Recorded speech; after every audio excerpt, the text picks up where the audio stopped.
ಎಲ್ಲರಿಗೂ ನಮಸ್ಕಾರ. ಕಳೆದ ಕ್ಲಾಸಿನಲ್ಲಿ ವಿದ್ಯುತ್ ಕಾಂತೀಯ ಪ್ರೇರಣೆಯ ಬಗ್ಗೆ ನಾವು ಕಲಿತೇವೆ. ಇದರ ಆಧಾರದಲ್ಲಿ ವಾಹಕದ ಚಲನೆಯ ದಿಶೆ, ಕಾಂತಕ್ಷೇತ್ರದ ದಿಶೆ ಹಾಗೂ ವಿದ್ಯುತ್ ಪ್ರವಾಹದ ದಿಶೆಯನ್ನು ಇವುಗಳ ನಡುವಿನ ಸಂಬಂಧವನ್ನು ಸೂಚಿಸುವಂತಹ ಫ್ಲೆಮಿಂಗನ ಬಲಗೈ ನಿಯಮದ ಬಗ್ಗೆ ಕಲಿತೇವೆ. ಯಾಂತ್ರಿಕ ಚೈತನ್ಯವನ್ನು ಉಪಯೋಗಿಸಿಕೊಂಡು ವಿದ್ಯುತ್ ಚೈತನ್ಯವನ್ನು ವಿದ್ಯುತ್ ಕಾಂತೀಯ ಪ್ರೇರಣೆ ತತ್ವದ ಆಧಾರದಲ್ಲಿ ಹೇಗೆ ಉತ್ಪಾದಿಸಬಹುದು, ಅದಕ್ಕೆ ಸಂಬಂಧಿಸಿದಂತಹ ಜನರೇಟರ್ನ ಬಗ್ಗೆ ನಾವು ಅದರ ಭಾಗಗಳ ಬಗ್ಗೆ ನೋಡಿದೆವು. ಇನ್ನು ಅದರ ಹೆಚ್ಚಿನ ವಿವರವನ್ನು ನಾವೀಗ ಈ ಕ್ಲಾಸ್ನಲ್ಲಿ ನೋಡಲಿಕ್ಕೆ ಹೋಗೋಣ. ಒಂದು ಜನರೇಟರ್ನ ಪ್ರಧಾನವಾದ ಭಾಗಗಳು ಯಾವುದು ಎಂಬುದನ್ನು ನಾನೀಗ ಹೇಳ್ತೇನೆ. ನೋಡಿ, ಆ ಜನರೇಟರ್ನಲ್ಲಿ ಪ್ರಧಾನವಾದ ಭಾಗ ಯಾವುದಲ್ಲ? ಒಂದು ಫೀಲ್ಡ್ ಕಾಯಿಲ್, ಎರಡನೇದು ಆರ್ಮೇಚರ್, ಮೂರನೇದು ಬ್ರಷ್, ನಾಲ್ಕನೇದು ಸ್ಲಿಪ್. ಇಷ್ಟು ಭಾಗಗಳು ಒಂದ್ಸಲ ನೋಡಿ. ಈಗ ಆ ಭಾಗಗಳನ್ನು ಆ ಭಾಗಗಳಿಗೆ ನಾವು ಆ ಸುರುಳಿ ಅಂತ ಹೇಳುವಾಗ ಹಾಗೆ ಸುರುಳಿ ಆಗಿರುವಂತದ್ದಲ್ಲ, ಏನು ನಾನು ಹೇಳು. ನೋಡಿ, ಜನರೇಟರ್ನ ಭಾಗಗಳನ್ನು ನಾನು ಒಂದ್ಸಲ ತೋರಿಸ್ತೇನೆ. ಒಂದ್ಸಲ ನೋಡಿ. ಫೀಲ್ಡ್ ಕಾಂತಿ ಜನರೇಟರ್ನಲ್ಲಿ ಕಾಂತೀಯ ಫ್ಲಕ್ಸ್ ಅನ್ನು ಒದಗಿಸುವ ಭಾಗವಾಗಿದೆ ಫೀಲ್ಡ್ ಕಾಂತಿ. ಎರಡನೇದು ಆರ್ಮೇಚರ್, ಒಂದು ಮಿದು ಕಬ್ಬಿಣದ ತಿರುಳಿನ ಮೇಲೆ ವಿದ್ಯುತ್ ನಿರೋಧಕ ಹೊದಿಕೆ ಇರುವ ವಾಹಕ ತಂತಿಯನ್ನು ಸುತ್ತಿದ ವ್ಯವಸ್ಥೆ. ಇದಕ್ಕೆ ಒಂದು ಅಕ್ಷವನ್ನು ಆಧಾರವಾಗಿಸಿ ತಿರುಗಿಸಲು ಸಾಧ್ಯವಿದೆ. ಸ್ಲಿಪ್ ರಿಂಗ್ಸ್, ಆರ್ಮೇಚರ್ನ ತುದಿಯನ್ನು ಜೋಡಿಸಿದ ಪೂರ್ಣ ಬಳೆಗಳಾಗಿವೆ. ಇವುಗಳು ಆರ್ಮೇಚರ್ನೊಂದಿಗೆ ಅದೇ ಅಕ್ಷದಲ್ಲಿ ತಿರುಗುತ್ತವೆ. ಸ್ಲಿಪ್ ರಿಂಗ್ಸ್ ಅಥವಾ ಜಾರು ಬಳೆ ಅಂತ ನಾವು ಕೆಲವೊಮ್ಮೆ ಕರಿತೀವಿ. ಇನ್ನು ಬ್ರಷ್, ಸ್ಲಿಪ್ ರಿಂಗ್ನೊಂದಿಗೆ ಯಾವಾಗಲೂ ಸಂಪರ್ಕದಲ್ಲಿರುವ ವ್ಯವಸ್ಥೆ ಇದೆ. ಬಾಹ್ಯ ಮಂಡಲಕ್ಕೆ ವಿದ್ಯುತ್ ಇವುಗಳ ಮೂಲಕ ಪ್ರವೇಶಿಸುತ್ತದೆ. ಇದಿಷ್ಟು ಒಂದು ಜನರೇಟರ್ನಲ್ಲಿರುವ ಪ್ರಧಾನವಾದ ಭಾಗ. ಹಾಗಿದ್ರೆ ಒಂದು ಜನರೇಟರ್ ಹೇಗೆ ಕಾರ್ಯನಿರ್ವಹಿಸುತ್ತೆ ನಾವು ನೋಡ್ಲಿಕ್ಕೆ ಹೋಗ್ತೀವಿ. ಈಗಾಗಲೇ ಹೇಳಿದ ಹಾಗೆ ಒಂದು ಜನರೇಟರ್ ಎಂದರೆ ವಿದ್ಯುತ್ ಅನ್ನು ನಾವು ಅದನ್ನು ಉತ್ಪಾದಿಸಬಹುದು ಜನರೇಟರ್. ಹಾಗೆ ಪ್ರೇರಿತ EMF ಅನ್ನು ನಮಗೆ ಉಂಟು ಮಾಡಬಹುದು. ಹಾಗೆ ಪ್ರೇರಿತ EMF ಅನ್ನು ನಮಗೆ ಉಂಟು ಮಾಡಬೇಕಿದ್ರೆ ನಾವೀಗ ಹೇಳಿದ ಹಾಗೆ ಸುರುಳಿ ಬೇಕು, ಆರ್ಮೇಚರ್ ಬೇಕು, ಫೀಲ್ಡ್ ಕಾಂತ ಬೇಕು ಅಥವಾ ಕಾಂತ ಬೇಕು. ಅದನ್ನು ಬಾಹ್ಯ ಮಂಡಲಕ್ಕೆ ತಗೊಂಡು ಹೋಗ್ಬೇಕು. ಹಾಗಿದ್ರೆ ನಾವೀಗ ಪ್ರಯೋಗದಲ್ಲಿ ಮಾಡಿದ ಹಾಗೆ ಅಯಸ್ಕಾಂತವನ್ನು ಆಚೆ ಈಚೆ ಕೊಂಡೋಗಿ ಆಗೋಗ ಪಂಚಾಯತಿಗೆ ಅಲ್ಲ. ಹಾಗಿದ್ರೆ ಹೇಗೆ ಮಾಡಬಹುದು? ಅದಕ್ಕೆ ನಾವು ಯಾಂತ್ರಿಕ ಚೈತನ್ಯವನ್ನು ಉಪಯೋಗಿಸಿ ಈ ಒಂದು ಫೀಲ್ಡ್ ಕಾಂತ ಅಥವಾ ಆರ್ಮೇಚರ್ ಅನ್ನು ತಿರುಗುವ. ಈಗ ನಮ್ಮ ಜನರೇಟರ್ನಲ್ಲಿ ಆರ್ಮೇಚರ್ ತಿರುಗ್ತೀವಿ ಅಂತ ಇಟ್ಕೊಂಡು, ಹಾಗಿದ್ರೆ ಆರ್ಮೇಚರ್ ಅನ್ನು ನಾವೇನು ಮಾಡೋದು? ಯಾಂತ್ರಿಕ ಚೈತನ್ಯವನ್ನು ಉಪಯೋಗಿಸಿ ಆರ್ಮೇಚರ್ ಅನ್ನು ತಿರುಗಿಸುವುದು. ಆಗ ಪ್ರೇರಿತ ವಿದ್ಯುತ್ ಉಂಟಾಗ್ತದೆ. ಹಾಗಿದ್ರೆ ಜನರೇಟರ್ ಡೈನಮೋ ಅಂತಲೂ ಬೇಕಾದ್ರೆ ಕರಿಬಹುದು. ಜನರೇಟರ್ ಅಂದ್ರೆ ಏನು ಸಲ ಹೇಳಿ ನೋಡುವ. ಜನರೇಟರ್ ಎಂದರೇನು ಹೇಳಿ? ವಿದ್ಯುತ್ ಕಾಂತೀಯ ಪ್ರೇರಣೆಯನ್ನು ಉಪಯೋಗಿಸಿಕೊಂಡು ಯಾಂತ್ರಿಕ ಚೈತನ್ಯವನ್ನು ವಿದ್ಯುತ್ ಚೈತನ್ಯವಾಗಿ ಬದಲಾಯಿಸುವ ಉಪಕರಣವಾಗಿದೆ ಜನರೇಟರ್.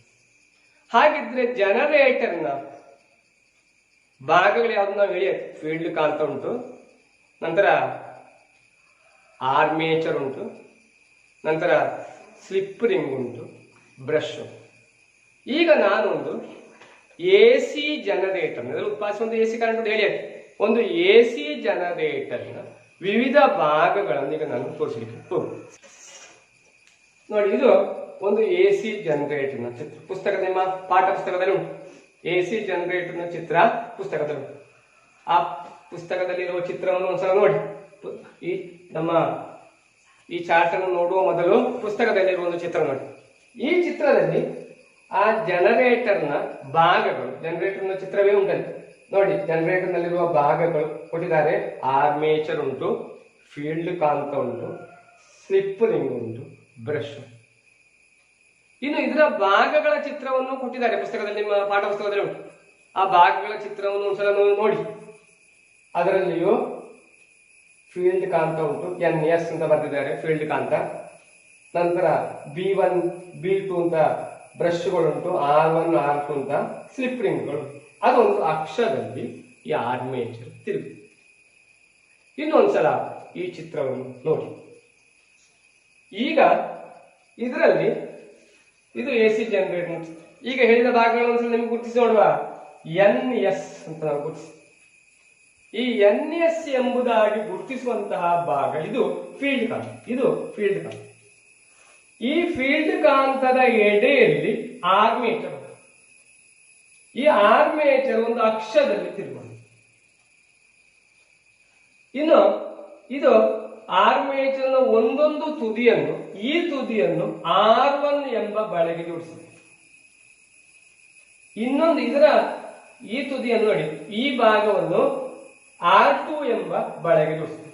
ಈ ಭಾಗವನ್ನು R1 ಎಂಬ ಬಳೆಗೆ ಜೋಡಿಸಿದೆ. ಹಾಗಿದ್ರೆ ಆರ್ಮೇಚರ್ನ ಎರಡೂ ತುದಿಗಳನ್ನು, ಈ ಭಾಗ AB ಅಂತ ಬರೆದ ಭಾಗವನ್ನು R1 ಬಳೆಗೆ ಜೋಡಿಸಿದ್ದಾರೆ. AB ಎಂದು ಬರೆದಂತ ಭಾಗವನ್ನು R1 ಎಂಬ ಬಳೆಗೆ, CD ಅಂತ ಬರೆದ ಭಾಗವನ್ನು R2 ಎಂಬ ಬಳೆಗೆ ಜೋಡಿಸಿದ್ದಾರೆ. ಇನ್ನು ಇದರ ವಿಶೇಷ ಏನು ಅಂತ ಹೇಳಿದ್ರೆ, ಈ R1 ಬಳೆಗೆ B1 ಬ್ರಷ್, R1 ಬಳೆಯ ನೇರ ಸಂಪರ್ಕದಲ್ಲಿ ಯಾವಾಗಲೂ B1 ಬ್ರಷ್ ಇರುತ್ತೆ.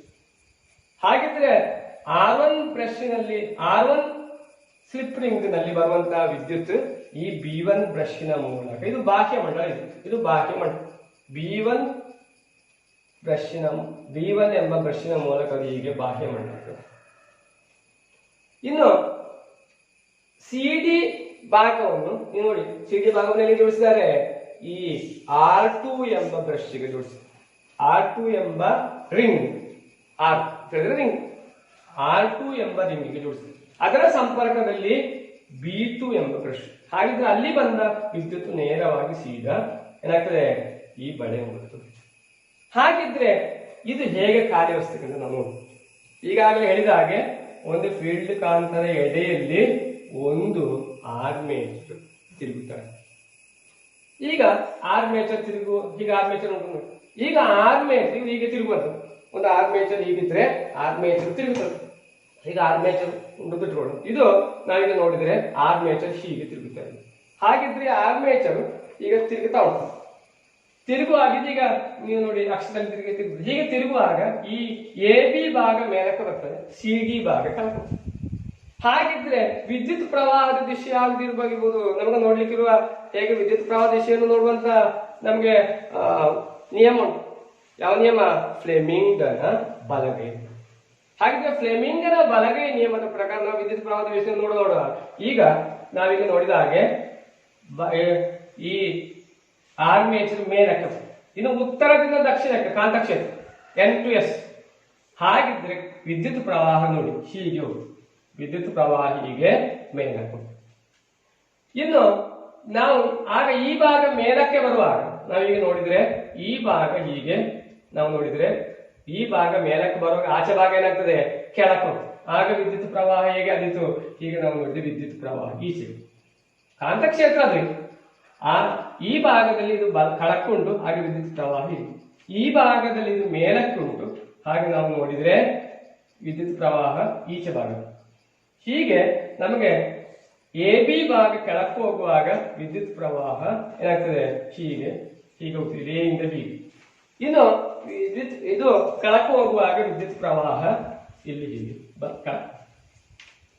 ಹೀಗೆ ದಿಕ್ಕು ನಾವು ನೋಡಿದ್ರೆ ಹೀಗೆ ಇದು ಕೆಳಕ್ಕೆ ಬರುವಾಗ ವಿದ್ಯುತ್ ಪ್ರವಾಹ ಇಲ್ಲಿ ಬಂದು ಏನಾಗ್ತದೆ, ಇದು ನಾವೀಗ ನೋಡಿದ್ರೆ ಇದು R2 ಎಂಬ ರಿಂಗ್ ಬರ್ತದೆ. R2 ರಿಂಗ್ನಿಂದ B2 ಬ್ರಷ್ನ ಮೂಲಕ ಅದು ವಿದ್ಯುತ್ ಪ್ರವಾಹ ಹೀಗೆ. ಅರ್ಥ ಆಯ್ತಾ? ಹಾಗಿದ್ರೆ ನಾವೀಗ ನೋಡಿದ ಹಾಗೆ AC ಜನರೇಟರ್ ನಲ್ಲಿ ಆರ್ಮೇಚರ್ ತಿರುಗುವಂತದ್ದು.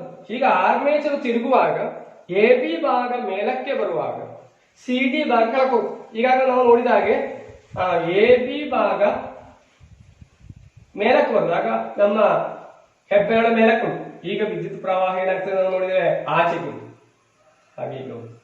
ಇನ್ನು ಈ ಭಾಗ ಕೆಳಕ್ಕೆ ಹೋದಾಗ ವಿದ್ಯುತ್ ಪ್ರವಾಹ ಏನಾಗ್ತದೆ, ಈಗ ನಾವು ನೋಡಿದ್ರೆ ಇದು ಕೆಳಕ್ಕೆ ಬರುವಾಗ ವಿದ್ಯುತ್ ಪ್ರವಾಹ ಈಚೆ ಬದಿ. ಈಗ ಇದು R2 ಎಂಬ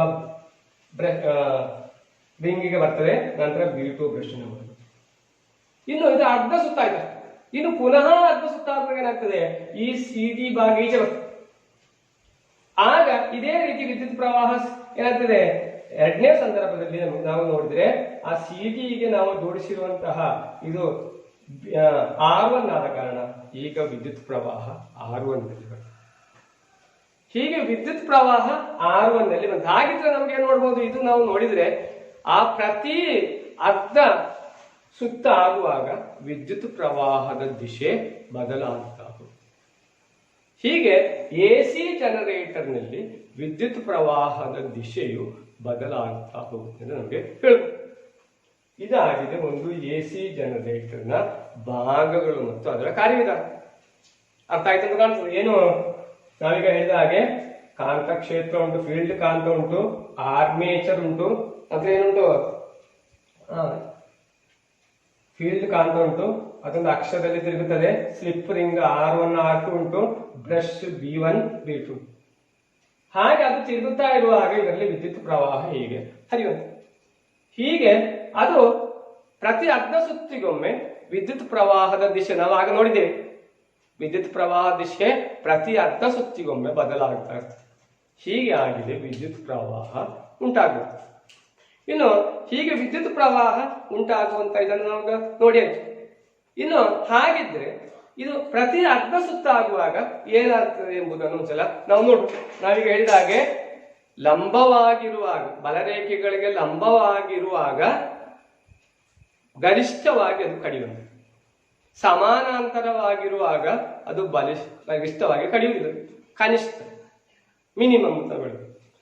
ಹಾಗಿದ್ರೆ ಅದು ಹೇಗೆ ಕಡಿಯುತ್ತದೆ ಎಂಬ ಒಂದು ಇದನ್ನು ನಾವು ಚಿತ್ರವನ್ನು ಈಗ ನಾವು ಒಂದ್ಸಲ ನಿಮ್ಮ ಪುಸ್ತಕದ ನಾನೀಗ ಆ ಚಿತ್ರವನ್ನು ತೋರಿಸ್ತೇನೆ. ಆ ಚಿತ್ರವನ್ನು ಒಂದ್ಸಲ ನೋಡಿ.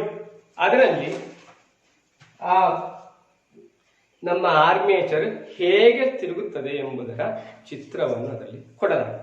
ಆ ಚಿತ್ರವನ್ನು ಒಂದ್ಸಲ ನೋಡಿ. ಇನ್ನು ಅದಕ್ಕೆ ಸಂಬಂಧ ಆರ್ಮೇಚರ್ ತಿರುಗುವುದಕ್ಕನುಸರಿಸಿರುವ ಒಂದು ಗ್ರಾಫ್ ಅನ್ನು ಕೂಡ ನಾವೀಗ ನೋಡ್ಲಿಕ್ಕೆ ಹೋಗುದು. ಹಾಗಿದ್ರೆ ಆ ಗ್ರಾಫ್ ಹೇಗಿರ್ತದೆ ಅಂತ ನಾವು ನೋಡುವ. ಈಗಾಗಲೇ ನಾನು ಹೇಳಿದ ಹಾಗೆ ಒಂದ್ಸಲ ಇದನ್ನು ನೋಡಿ. ಆ ಚಿತ್ರದಲ್ಲಿ ಒಂದ್ಸಲ ನಾವು ನೋಡಿದ್ರೆ ಅದರಲ್ಲಿ ಹೀಗೆ ಆರಂಭದಲ್ಲಿ ಹೀಗುಂಟು, ಅಂದ್ರೆ ಇದು ಬಲರೇಖೆಗಳಿಗೆ ಸಂಬಂಧಿಸಿ ಸಮಾನಾಂತರ. ಇನ್ನು ಹೀಗೆ ಇದು ತಿರುಗುವಾಗ ಇದು ಹೀಗೆ ತಿರುಗುತ್ತಾ ಗರಿಷ್ಠ ಕಡಿತು. ಈಗ ಎಷ್ಟು ಸುತ್ತ ಆಯ್ತು ಹೇಳಿ ನೋಡುವ.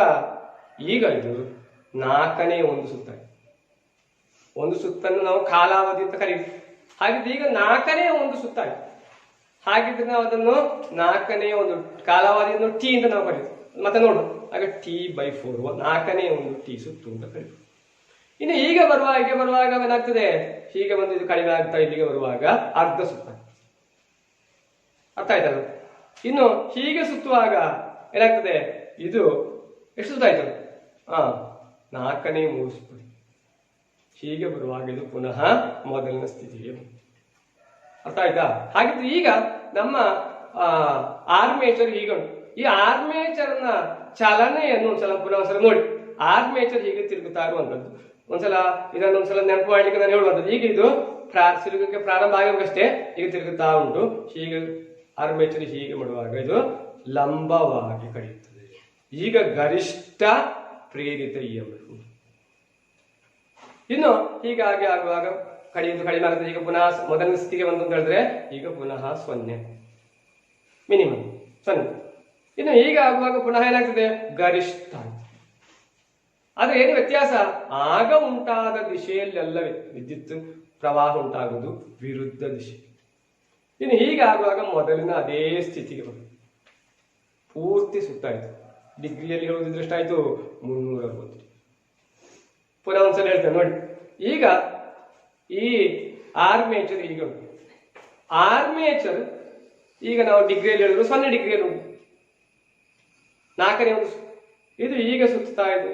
ಆ ಬಲರೇಖೆಗಳು ಕಡಿಯುತ್ತಾ ಹೀಗೆ ಬರುವಾಗ ಗರಿಷ್ಠವಾದ ಫ್ಲಕ್ಸ್ ಬದಲಾವಣೆ. ಈಗ ಗರಿಷ್ಠ ವೋಲ್ಟೇಜ್ ಕರೆಂಟ್ ಉಂಟು. ಇನ್ನು ಹೀಗೆ ನಾವು ತಿರ್ತಾ ಇರುವಾಗ ಇದಾಗಿ ಬಲರೇಖೆಗಳು ಕಡಿಮೆ ಆಗ್ತದೆ. ಇಲ್ಲಿಗೆ ಮುಟ್ಟುವಾಗ ಇದು ಪುನಃ ಆಗಿರುವ ಅದೇ ರೀತಿಯ ಒಂದು ಸ್ಥಿತಿಗೆ ಬರ್ತದೆ.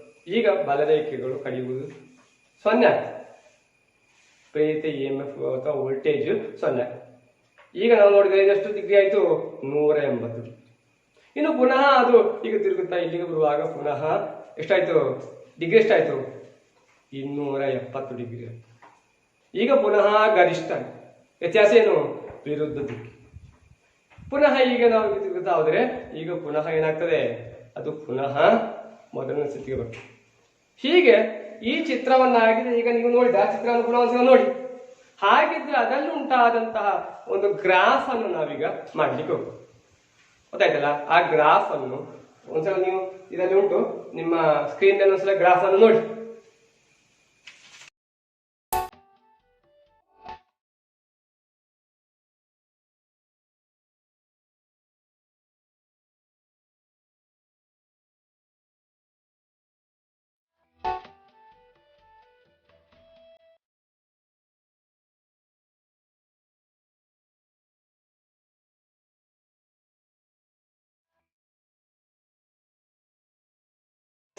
ಸರಿ, ಆ ಗ್ರಾಫ್ ಅನ್ನು ಒಂದ್ಸಲ ನೋಡಿ. ಆ ಗ್ರಾಫ್ ಅನ್ನು ನನಗೆ ಹಾಕ್ತೇನೆ, ಆಗ ಹೇಳಿದ್ದನ್ನು ಪುನಃ ಒಂದ್ಸಲ ಹೇಳ್ತೇನೆ ನೋಡಿ. ಈಗ ಆರ್ಮೇಚರ್ ತಿರುಗುವ ಚಿತ್ರವನ್ನಾಗಿ ನಾವು ಗ್ರಾಫಿನಲ್ಲಿ ಕೊಡ್ತೀವಿ. ಈಗ ಆರ್ಮೇಚರ್ ತಿರುಗಲಿಕ್ಕೆ ಪ್ರಾರಂಭ ಆಗಲಿಲ್ಲ, 0 ಡಿಗ್ರಿ. ಹಾಗಿದ್ರೆ 0 ಡಿಗ್ರಿಯಲ್ಲಿ ಆರ್ಮೇಚರ್ ಉಂಟು. ಇದೀಗ ಆರ್ಮೇಚರ್ ತಿರುಗುತ್ತಾ ಹೀಗೆ ಬಂದು ಏನಾಗ್ತದೆ, ಈಗ ಲಂಬವಾಗುವಾಗ ಅದು ಗರಿಷ್ಠವಾಗಿ ಕಡಿತು. ನಾವು ಹೇಳಿದ್ರೆ 90 ಡಿಗ್ರಿ. ಆಗ ಗರಿಷ್ಠ ಪ್ರೇರಿತ EMF ಉಂಟಾಗ್ತದೆ. ವಿದ್ಯುತ್ ಕಾಂತೀಯ ಪ್ರೇರಣೆ ಗರಿಷ್ಠ ಆಗ್ತದೆ 90 ಡಿಗ್ರಿ. ಇನ್ನು ಅದು ತಿರುಗುತ್ತಾ ಹೀಗೆ ತಿರುಗಿ ಏನಾಗ್ತದೆ, ಇದು ಕಡಿಮೆ ಆಗಿ 180 ಡಿಗ್ರಿ ಬರುವಾಗ ಅದು 0. 180 ಡಿಗ್ರಿ ಆಗುವಾಗ ಪ್ರೇರಿತ EMF 0 ಆಗ್ತದೆ, ವೋಲ್ಟೇಜ್ 0 ಆಗ್ತದೆ. ಇನ್ನೇನಾಗ್ತದೆ, ಪುನಃ ಅದು ತಿರುಗುತ್ತಾ ಉಂಟು. ನಾವೀಗ ನೋಡಿದ್ರೆ 270 ಡಿಗ್ರಿ ಆಗುವಾಗ ಅದು ಪುನಃ ಹೀಗೆ ತಿರುಗುತ್ತಾ ಇಲ್ಲಿ ಪುನಃ ಅದು ಲಂಬ ಆಗ್ತದೆ ಹೇಳಿದ್ರೆ ಪುನಃ ಗರಿಷ್ಠ. ಹಾಗಿದ್ರೆ ಪುನಃ ಗರಿಷ್ಠ ಆಗುವಾಗ ಇಲ್ಲಿಯೂ ಗರಿಷ್ಠ EMF ಉಂಟಾಗ್ತದೆ. ಆದ್ರೆ ಆಗಿನ EMF ಗೂ ಈಗಿನ EMF ಗೂ ವ್ಯತ್ಯಾಸ ಉಂಟು. ಏನು ವ್ಯತ್ಯಾಸ, ಈಗ ಅದು ವಿರುದ್ಧ ದಿಶೆಯಲ್ಲಿ. ಇನ್ನು ಅದು ತಿರುಗುವುದು ಆರ್ಮೇಚರ್ ತಿರುಗುವುದನ್ನು ಮುಂದುವರಿಸ್ತಾ ಉಂಟು. ಅದು ಈಗ ಪೂರ್ತಿ ಸುತ್ತ ಆಗುವಾಗ 360 ಡಿಗ್ರಿ. ಈಗ ಪುನಃ ವಿದ್ಯುತ್ ಪ್ರೇರಿತ EMF 0. ಹೀಗೆ ಆಗಿದೆ EMF ಉಂಟಾಗುವ ಪ್ರಮಾಣಿತ ಗ್ರಾಫ್. ಆದ ಕಾರಣ ನಾವು AC ವಿದ್ಯುತ್ತಿನ ಗ್ರಾಫ್ ಬರೆಯುವಾಗ ಈ ರೀತಿಯ ಗ್ರಾಫ್ ಮಾಡುವ. ಅರ್ಥ ಆಯ್ತಲ್ಲ? ಅದರಿಂದ ಪುನಃ ಹೇಳ್ತೇನೆ ನೋಡಿ. ಈಗ ತಿರುಗುವ ಮೊದಲು ವಿದ್ಯುತ್ ಪ್ರವಾಹ ಇಲ್ಲ, 0 ಪ್ರೇರಿತ EMF. ಇದು ತಿರುಗುತ್ತಾ 90 ಡಿಗ್ರಿ ಆಗುವಾಗ ಅದು ಲಂಬ ಆಗ್ತದೆ, ಗರಿಷ್ಠ ವಿದ್ಯುತ್ ಕಾಂತೀಯ ಪ್ರೇರಣೆ ಉಂಟಾಗ್ತದೆ. ಈಗ ಗರಿಷ್ಠ ವಿದ್ಯುತ್ ಉಂಟು. ಇನ್ನು ಅದು ತಿರುಗುತ್ತಾ ಏನಾಗ್ತದೆ, 180 ಡಿಗ್ರಿ ಆಗುವ ಪುನಃ ಅದು 0. ಇನ್ನು ಪುನಃ ಅದು ಮುಂದುವರಿದೆ 270 ಡಿಗ್ರಿ ಆಗುವಾಗ ಅದು ಪುನಃ ಲಂಬ ಆಗ್ತದೆ, ಪುನಃ ಗರಿಷ್ಠ EMF ಉಂಟಾಗ್ತದೆ. ಇನ್ನು ಪುನಃ ಅದು ತಿರುಗುತ್ತಾ 360 ಡಿಗ್ರಿ ಆಗುವಾಗ 0 ಆಗ್ತದೆ. ಹಾಗಿದ್ರೆ ಇದರ ಆಧಾರದಲ್ಲಿ ನೀವು ಈ ಪಟ್ಟಿಯನ್ನು ಒಂದ್ಸಲ ಪೂರ್ತಿಗೊಳಿಸಬೇಕು ನೋಡಿ. ಆರ್ಮೇಚರ್ ತಿರುಗಿದ ಕೋನ 0 ಡಿಗ್ರಿ ಉಂಟು, 90 ಡಿಗ್ರಿ ಉಂಟು, 180 ಡಿಗ್ರಿ ಉಂಟು, 270, 360. ಫ್ಲಕ್ಸ್ ಬದಲಾವಣೆ 0 ಡಿಗ್ರಿ ಆಗುವಾಗ ಎಷ್ಟಿತ್ತು? 0 ಡಿಗ್ರಿ ಆಗುವಾಗ ಇಲ್ಲಿ 0 ಡಿಗ್ರಿ ಆಗುವಾಗ ಫ್ಲಕ್ಸ್ ಬದಲಾವಣೆ ಇಲ್ಲ 0. 90 ಡಿಗ್ರಿ ಆಗುವಾಗ ಗರಿಷ್ಠ ಫ್ಲಕ್ಸ್ ಬದಲಾವಣೆ. ಹಾಗಿದ್ರೆ ವಿದ್ಯುತ್ ಪ್ರೇರಿತ ಇಎಂಎಫ್ ವೋಲ್ಟೇಜ್ ನಲ್ಲಿ ಕೂಡ ಗರಿಷ್ಠ. ಇದು 180 ಡಿಗ್ರಿ ಆಗುವಾಗ ಏನಾಯ್ತು? ಫ್ಲಕ್ಸ್ ಬದಲಾವಣೆ 0. ಈಗ ಪ್ರೇರಿತ ಇಎಂಎಫ್ ಫ್ಲಕ್ಸ್ ಬದಲಾವಣೆ ಇಲ್ಲದಿದ್ದರೆ ವಿದ್ಯುತ್ ಇಲ್ಲ ಅಲ್ವಾ? ಪ್ರೇರಿತ ಇಎಂಎಫ್ ಆಗ್ತದೆ 0. ಇನ್ನು 270 ಡಿಗ್ರಿ ಆಗುವಾಗ ಪುನಃ ಏನಾಗ್ತದೆ ನೋಡಿ, 270 ಡಿಗ್ರಿ ಏನಾಗ್ತದೆ? ಫ್ಲಕ್ಸ್ ಬದಲಾವಣೆ ದರ ಪುನಃ ಗರಿಷ್ಠ. ಫ್ಲಕ್ಸ್ ಬದಲಾವಣೆಯ ದರ ಗರಿಷ್ಠ. ಈಗ ವಿದ್ಯುತ್ ಕೂಡ ಗರಿಷ್ಠ, ಪ್ರೇರಿತ ವಿದ್ಯುತ್ ಕೂಡ ಗರಿಷ್ಠ. ಆದ್ರೆ ವ್ಯತ್ಯಾಸ ಏನು? ಈ ಗರಿಷ್ಠ ವಿದ್ಯುತ್ತಿನಾಗಲೇ ಇದರ ದಿಕ್ಕು ವಿರುದ್ಧ. ವಿದ್ಯುತ್ ಪ್ರವಾಹದ ದಿಕ್ಕು ವಿರುದ್ಧ ದಿಕ್ಕು. ಇನ್ನು ಸಂಪೂರ್ಣ ಒಂದು ಸುತ್ತು ತಿರುಗಿತು, 360 ಡಿಗ್ರಿ ಆಯ್ತು. ಈಗ ಏನಾಗ್ತದೆ? ಫ್ಲಕ್ಸ್ ಬದಲಾವಣೆ ಶ್ರೇಣಿ ನೋಡುವ 360 ಡಿಗ್ರಿ ಆಗುವಾಗ 0. ಹಾಗಿದ್ರೆ ಇಎಂಎಫ್ ಪ್ರೇರಣೆ ಇಲ್ಲ, ಫ್ಲಕ್ಸ್ ಬದಲಾವಣೆ ಆಗಿಲ್ಲ ಅಂತ ಹೇಳಿದ್ರೆ ಏನರ್ಥ? ಎಷ್ಟು ಕರೆಂಟ್ ಉಂಟಾಗುವ ಪ್ರಶ್ನೆ ಇಲ್ಲ, ವಿದ್ಯುತ್ ಪ್ರವಾಹ 0. ಹೀಗೆ ವಿದ್ಯುತ್ ಪ್ರವಾಹ ಗ್ರಾಫ್ ಈ ರೀತಿಯಲ್ಲಿ ಉಂಟಾಗ್ತದೆ. ಅರ್ಥ ಆಗಿದೆ? ಆದ್ರಿಂದ ನಮಗೆ ಅದು ಆ ಗ್ರಾಫಿನ ಚಿತ್ರ ಈಗ ಮಾಡುವಾಗ ನಮಗೆ ಈಗ ಉದಾಹರಣೆ ನೆನಪು ಬರ್ಲಿಕ್ಕೆ ಒಂದು ಸುಲಭತೆ ಇದೆ. ಈಗ ಇದೊಂದು ವೃತ್ತ ಅಂತ ಇಟ್ಕೊಳ್ಳಿ, 360 ಡಿಗ್ರಿ ಗೊತ್ತಾಯ್ತಲ್ಲ. ಇದನ್ನು ನಾವೀಗ ತಿರುಗಿಸಿದ್ರೆ ಇದನ್ನು ಅರ್ಧ ಸುತ್ತು ಈಗ ತಿರುಗುವಾಗ ಇದು, ಇನ್ನು ಇನ್ನೊಂದು ಅರ್ಧ ಸುತ್ತು ಏನಾಗ್ತದೆ ನೋಡಿ, ಹೀಗೆ ಈ ಗ್ರಾಫ್ ಹೀಗೆ ಬರ್ತದೆ. ಅರ್ಥ ಆಯ್ತಲ್ಲ? ಅದರಿಂದ ಹೀಗೆ ಒಂದು ಸುತ್ತನ್ನು ಹೀಗೆ ಮಾಡುವಾಗ ನಮಗೆ ಆ ಗ್ರಾಫ್ ಹೀಗೆ ನೆನಪಿಟ್ರೆ ಇದು ಇದೇ ಮುಂದುವರಿತಾ ಇರ್ತದೆ. ಈ ಕ್ರಿಯೆ ಮುಂದುವರಿತಾ ಇರ್ತದೆ, ಗ್ರಾಫ್ ಹೀಗೆ ಮುಂದುವರಿತಾ ಇರ್ತದೆ. ಅದು ನಾವು ಮತ್ತೆ ಮುಂದಿನ ಕ್ಲಾಸಲ್ಲಿ ಅದರ ಬಗ್ಗೆ ವಿವರವಾಗಿ ನೋಡು. ಅದರಿಂದ ಇದರಲ್ಲಿ ಇದು ಒಂದು ಸುತ್ತು ತಿರುಗುವಾಗ ಏನೆಲ್ಲ ಆಗುತ್ತದೆ ಎಂಬುದರ ಗ್ರಾಫ್ ಆಗಿ ಹೀಗೆ ಇದು ಮುಂದುವರಿತಾ ಇರ್ತದೆ.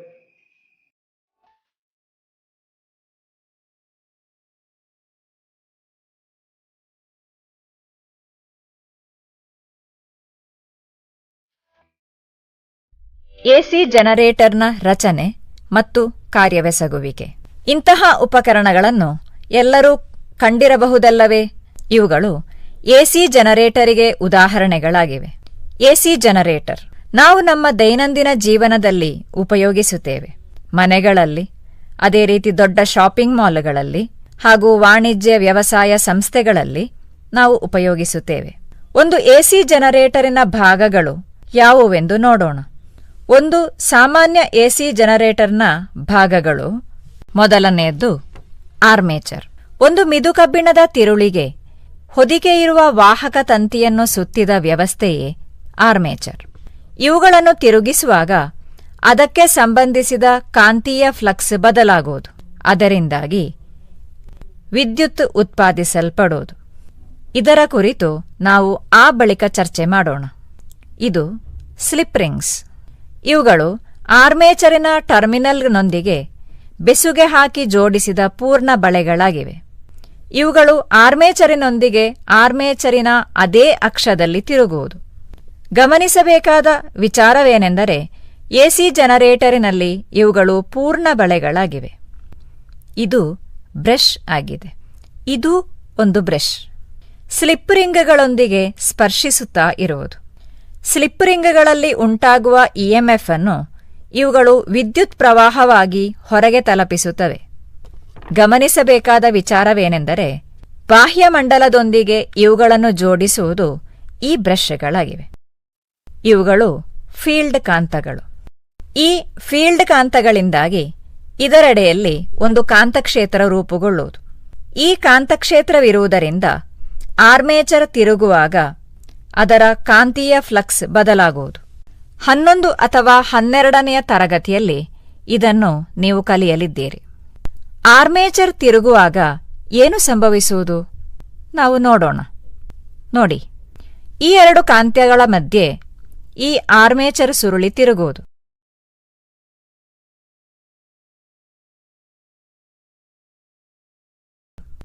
ಈ ಹಳದಿ ಬಣ್ಣದಲ್ಲಿರುವ ಎಡೆಬಿಟ್ಟಿರುವ ಗೆರೆಗಳು ವಿದ್ಯುತ್ ಪ್ರವಾಹದ ದಿಕ್ಕನ್ನು ಸೂಚಿಸುತ್ತವೆ. ಸೂಕ್ಷ್ಮವಾಗಿ ನೋಡಿದರೆ ನಮಗೆ ತಿಳಿಯಲು ಸಾಧ್ಯವಾಗುತ್ತದೆ. ವಿದ್ಯುತ್ ಪ್ರವಾಹದ ದಿಕ್ಕು ಪ್ರತಿಯೊಂದು ಸಮಯದಲ್ಲೂ ಬದಲಾಗುತ್ತಾ ಇದೆ. ವಿದ್ಯುತ್ತಿನ ದಿಕ್ಕು ಬದಲಾಗುತ್ತಿರಲು ಕಾರಣವೇನಾಗಿರಬಹುದು?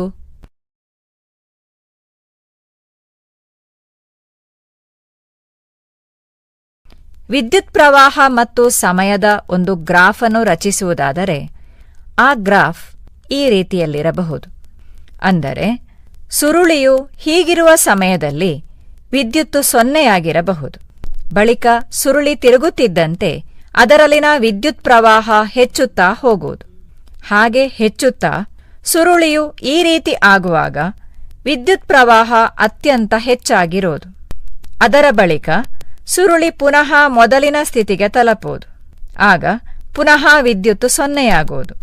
ಬಳಿಕ ತಿರುಗುವಾಗ ನಮಗೆ ವಿದ್ಯುತ್ತಿನ ದಿಕ್ಕು ಬದಲಾಗಿರುವುದಾಗಿ ಕಾಣಲು ಸಾಧ್ಯವಾಗುವುದು. ಅದನ್ನು ಒಂದು ಗ್ರಾಫಿನಲ್ಲಿ ಸೂಚಿಸುವುದು ನೆಗೆಟಿವ್ ಅಕ್ಷದಲ್ಲಾಗಿದೆ. ಆ ರೀತಿ ಪುನಃ ಇದು ಈ ಸ್ಥಿತಿಗೆ ತಲುಪುವಾಗ ವಿದ್ಯುತ್ ಪ್ರವಾಹ ಅಂದರೆ ವಿರುದ್ಧ ದಿಕ್ಕಿನಲ್ಲಿ ಪ್ರವಹಿಸುವ ವಿದ್ಯುತ್ ಹೆಚ್ಚಾಗುವುದು.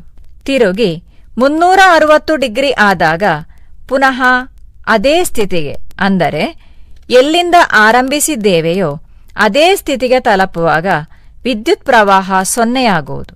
ಅಂದರೆ ಒಂದು ಸಲ ಸುರುಳಿ ತಿರುಗುವಾಗ 3 ಬಾರಿ ವಿದ್ಯುತ್ತು 0 ಆಗುವುದು. ಮಾತ್ರವಲ್ಲದೆ 2 ಬಾರಿ ಅದರ ಅತ್ಯಂತ ಉನ್ನತ ಮೌಲ್ಯಕ್ಕೂ ತಲುಪುವುದು. ವಿದ್ಯುತ್ತಿನ ದಿಕ್ಕೂ ಬದಲಾಗುವುದು. ಇದಾಗಿದೆ ಎಸಿಯ ಬಹುದೊಡ್ಡ ವಿಶೇಷತೆ. ಇದು ಎಷ್ಟು ಸುತ್ತು ತಿರುಗುತ್ತದೆ, 1 ಸೆಕೆಂಡಿನಲ್ಲಿ ಎಷ್ಟು ಸುತ್ತು ತಿರುಗುತ್ತದೆ ಎಂಬುದಾಗಿದೆ. ನಾವು ಅದನ್ನು ಕಾಲಾವಧಿ ಅಂತ ಕರೀತೀವಿ. ಹಾಗಿದ್ರೆ ಕಾಲಾವಧಿ ಎಂದರೆ ಆರ್ಮೇಚರ್ ಸುರುಳಿಗೆ 1 ಸುತ್ತು ತಿರುಗಲು ಬೇಕಾದ ಸಮಯವು ಕಾಲಾವಧಿ ಆಗಿದೆ. ಟಿ ಅಂತ ನಾವು ಅದನ್ನು ಕರೀತೀವಿ. ಇನ್ನು ಅರ್ಧ ಸುತ್ತು ಅಥವಾ 180 ಡಿಗ್ರಿ ತೆಗೆದುಕೊಳ್ಳಲು ಬೇಕಾದ ಸಮಯ ನಮಗೆ T/2 ಅಂತ ಕರೀಬಹುದು. ಇದಾಗಿದೆ ನಾವು ಹೇಳುವ ಕಾಲಾವಧಿ. ಹಾಗಿದ್ರೆ 1 ಸೆಕೆಂಡಿಗೆ ಎಷ್ಟು ಸುತ್ತು ತಿರುಗುತ್ತದೆ ಎಂಬುದಾಗಿದೆ ಕಾಲಾವಧಿ. 1 ಸೆಕೆಂಡಿನಲ್ಲಿ ಉಂಟಾಗುವ ಸುತ್ತುಗಳ ಸಂಖ್ಯೆ, ತಿರುಗುವ ಸುತ್ತುಗಳ ಸಂಖ್ಯೆಯನ್ನು ನಾವು ನೋಡಿದ್ದೇವೆ ಸಣ್ಣ ಕ್ಲಾಸಿನಲ್ಲಿ, ಆವರ್ತಾಂಕ ಅಂತ ಕರೀತೀವಿ. ಹಾಗಿದ್ರೆ 1 ಸುತ್ತಿನಲ್ಲಿ 1 ಸೆಕೆಂಡಿಗೆ ಎಷ್ಟು ಸುತ್ತು ಆರ್ಮೇಚರ್ ತಿರುಗುತ್ತದೆ ಎಂಬುದನ್ನಾಗಿದೆ ನಾವು ಆವರ್ತಾಂಕ ಅಥವಾ ಇದನ್ನು ಎಸಿ ಆವರ್ತಾಂಕ ಅಂತ ಕರೀತೀವಿ. ನಮ್ಮ ಮನೆಯಲ್ಲಿ ನಾವು ಉಪಯೋಗಿಸುವ ವಿದ್ಯುತ್ ಉಂಟು, ಅದು ಎಸಿ ವಿದ್ಯುತ್ ಅಂತ ಆಗ ಹೇಳಿದ್ದೇನೆ. ಆ ಎಸಿ ವಿದ್ಯುತ್ತಿನ ಆವರ್ತಾಂಕವು 50 ಹರ್ಟ್ಸ್. ಅಂದ್ರೆ ಏನರ್ಥ, 1 ಸೆಕೆಂಡಿನಲ್ಲಿ ಆ ಜನರೇಟರ್ನಲ್ಲಿ ಸುರುಳಿಗಳು 50 ಸಲ ತಿರುಗುತ್ತೇವೆ. ಹಾಗಿದ್ರೆ ಅದಾಗಿದೆ ಕಾಲಾವಧಿ. ನಂತರ 1 ಸೆಕೆಂಡಿನಲ್ಲಿ ಉಂಟಾಗುವ ಸುತ್ತುಗಳ ಸಂಖ್ಯೆಯನ್ನಾಗಿದೆ ಆವರ್ತಾಂಕ ಅಂತ ಕರೆಯುವುದು, ಎಸಿ ಆವರ್ತಾಂಕ. ಇದೆಲ್ಲವನ್ನು ನಾವು ನಮ್ಮ ಸೈನ್ಸ್ ಡೈರಿಯಲ್ಲಿ ಬರೀಬೇಕು. ಏನಾದರೂ ನಿಮಗೆ ಸಂಶಯ ಇದ್ರೆ ನಿಮ್ಮ ಫಿಸಿಕ್ಸ್ ಅಧ್ಯಾಪಕರೆಲ್ಲ ಅದನ್ನು ಕೇಳಿ ನೀವು ಅದನ್ನು ಏನು ಮಾಡಬೇಕು, ಅದನ್ನು ನೀವು ಸಂಶಯ ನಿವಾರಣೆ ಮಾಡಿ ನಿಮ್ಮ ಸೈನ್ಸ್ ಡೈರಿಯಲ್ಲಿ ಬರೀಬೇಕು. ಇನ್ನು ನಿಮಗೆ ಬರುವ ತರಗತಿ ಬರುವ 2 ಅಸೈನ್ಮೆಂಟ್ಗಳು, ಆ 2 ಅಸೈನ್ಮೆಂಟ್ಗಳನ್ನು ನೀವು ಬರುವ ತರಗತಿಗೆ ಬರುವಾಗ ಬರೆದೊಳ್ಬೇಕು. ಗೊತ್ತಾಯ್ತಲ್ಲ? ಅದರಿಂದ ಅಸೈನ್ಮೆಂಟ್ ಏನು ಅಂತ ಒಂದ್ಸಲ ನೋಡಿ. ನಿಮ್ಮ ಪುಸ್ತಕದಲ್ಲಿ ನಿಮ್ಮ ಇದರಲ್ಲಿ ನಾನು ಅಸೈನ್ಮೆಂಟ್ ಅನ್ನು ತೋರಿಸ್ತೇನೆ, ಒಂದ್ಸಲ ನೋಡಿ. ಅಸೈನ್ಮೆಂಟ್ ಏನು ಅಂತ ಹೇಳಿದ್ರೆ, 1ನೇ ಒಂದು ಚಿತ್ರ ಕೊಟ್ಟಿದ್ದಾರೆ. ಆ ಚಿತ್ರ ಯಾವ್ದ್ರ ಚಿತ್ರ ನಮಗೆ ಗೊತ್ತುಂಟು. ಯಾವ ಚಿತ್ರ? ಅದೊಂದು ಎಸಿ ಜನರೇಟರ್ನ ಚಿತ್ರ. ಆ ಚಿತ್ರವನ್ನು ನೋಡಿ ಅದರಲ್ಲಿ ಕೆಲವು ಭಾಗವನ್ನು ಗುರುತಿಸಿದ್ದಾರೆ. ಪ್ರಶ್ನೆ ಏನು? ಚಿತ್ರದಲ್ಲಿ ನೀಡಲಾದ ಸಂಖ್ಯೆಗಳು ಯಾವ ಭಾಗಗಳನ್ನು ಸೂಚಿಸುತ್ತವೆ? ಪ್ರಶ್ನೆ ಬಿ, ಈ ಉಪಕರಣದ ಕಾರ್ಯತತ್ವವನ್ನು ಬರಿ. ಇದರ ಉತ್ತರವನ್ನು ಬರುವ ತರಗತಿ ಬರುವಾಗ ಬರೆದು ಬರಬೇಕು. ಇನ್ನೊಂದು ಪ್ರಶ್ನೆ ಉಂಟು ನೋಡಿ, ಅದು ಚಿತ್ರವನ್ನು ನಾನು ಕೊಡ್ತೇನೆ. ಆ ಚಿತ್ರ ಕೆಳಗೆ ಕೊಟ್ಟಿರುವ ಎಸಿಯ ಗ್ರಾಫ್ ಅನ್ನು ವಿಶ್ಲೇಷಿಸಿ ಯಾವೆಲ್ಲ ಸಮಯಗಳಲ್ಲಿ ಇಎಂಎಫ್ ಗರಿಷ್ಠ ಮತ್ತು ಕನಿಷ್ಠವಾಗಿರುವುದು ಎಂಬುದಾಗಿ ಬರೆಯಿರಿ. ಹೀಗೆ 2 ಪ್ರಶ್ನೆ ಉಂಟು. ಇದು ನಿಮ್ಮ ಮೌಲ್ಯಮಾಪನ ಮಾಡೋಣದಲ್ಲಿ ಇರುವ 2 ಪ್ರಶ್ನೆಗಳಾಗಿದೆ. ಅದಲ್ಲದೆ ಇದಕ್ಕೆ ಈಗ ಮಾಡಿದ ಪಾಠ ಭಾಗ ಸಂಬಂಧಪಟ್ಟ ಕೆಲವು ಪ್ರಶ್ನೆಗಳುಂಟು. ಅದನ್ನು ಕೂಡ ಈ 2 ಪ್ರಶ್ನೆಗಳನ್ನು ಹೇಗೂ ನೀವು ಉತ್ತರ ಬರಿಬೇಕು. ಅದನ್ನು ಕೂಡ ನೀವು ಉತ್ತರ ಬರಲಿಕ್ಕೆ ಪ್ರಯತ್ನಿಸಬೇಕು. ಏನಾದರೂ ಸಂಶಯ ಇದ್ದರೆ ನಿಮ್ಮ ಫಿಸಿಕ್ಸ್ ಅಧ್ಯಾಪಕರ ಹತ್ರ ಅದನ್ನು ಪರಿಹರಿಸಬಹುದು. ಅಲ್ಲದಿದ್ದರೆ ಮುಂದಿನ ಕ್ಲಾಸಿನಲ್ಲಿ ಅದನ್ನು ನಾವು ಪರಿಹರಿಸುವ. ನೀವೆಲ್ಲರೂ ಮನೆಯಲ್ಲಿ ಸುರಕ್ಷಿತರಾಗಿರಿ ಎಂಬುದಾಗಿ ಶುಭ ಹಾರೈಕೆಗಳೊಂದಿಗೆ ಎಲ್ಲರಿಗೂ ಮತ್ತೊಮ್ಮೆ ನಮಸ್ಕಾರ.